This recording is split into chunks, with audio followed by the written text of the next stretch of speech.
There are several ways that economics is taught, either in the classroom or by politicians or in the media, that provide us with myths on the way the world actually is.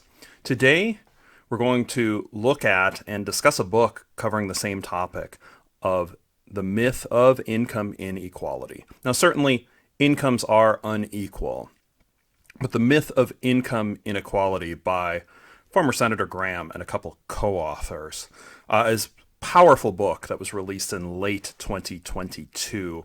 And really, rarely has any one book had the potential, I think, to kind of completely upend what people say about a political topic or how people frame the topic. But this book was kind of so good and powerful and thorough of the way that things looked. It's worth giving a quick review. And also, this goes into the series that I'm covering on various myths within economics, and where economics will give you a misleading perception on the way the world works. So, the key message in this book is that the poverty statistics and the government spending statistics in the United States are inherently flawed. The reason they're flawed, the government statistics on poverty all has to do with how much income is given.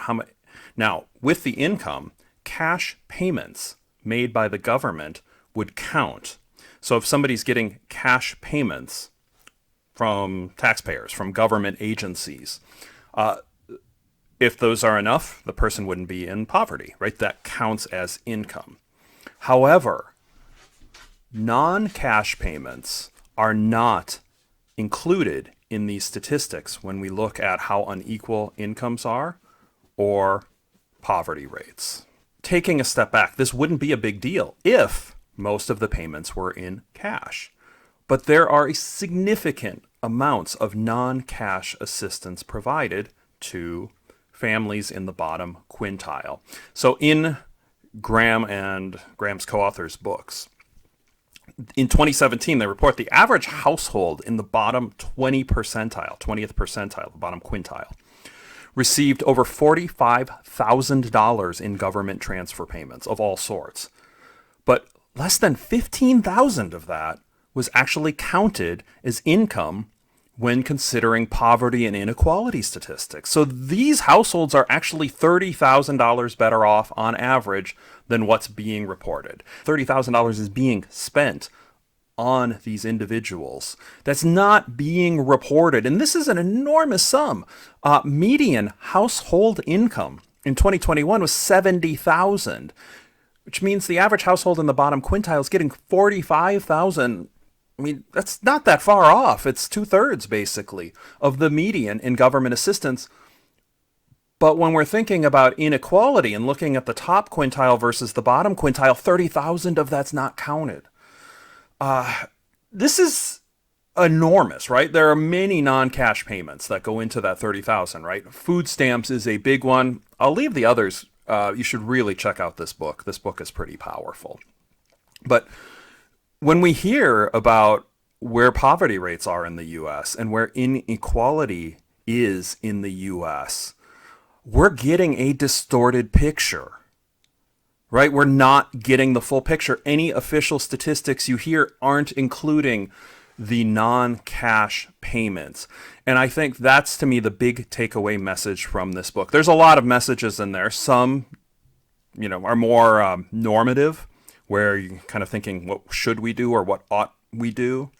But many are just positive. This is what's going on. And to me, that's the big takeaway here, the positive analysis. We really should have debates. This is a normative thing. Again, I'm using the word should. There's value in this, and reasonable people can disagree on what to do. And even with all of these statistics, people could disagree on how much we should be providing the bottom quintile.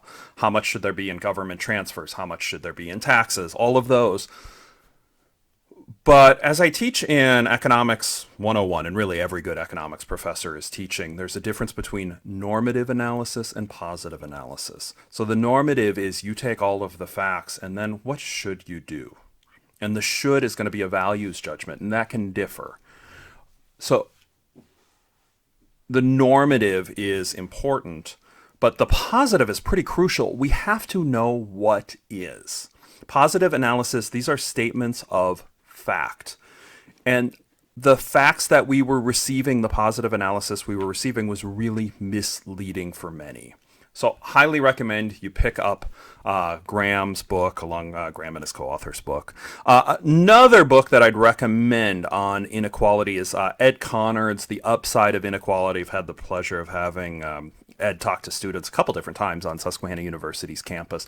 The Upside of Inequality also goes through many myths of poverty and inequality in the United States. Some real gems in this book. There's also an accounting in that book of how much money from the government, various government agencies, people in the bottom quintile might receive. And also looks at demographic groups over time to show that the myth of the hollowing out of the middle class is exactly that. It's a myth. So I highly recommend that as another book. So hope everybody is having a wonderful day. I don't come on and recommend books, but it ties into a series on myths we're seeing in economics, so I hope you enjoyed this video. My name's Matt Rosu. Try to make short videos that make economics relatable, often using pop culture references. Not this time, of course. We're just going through some standard economic analysis. But please click like and subscribe to the channel if you'd like to see more. And until the next time, see you in the next video.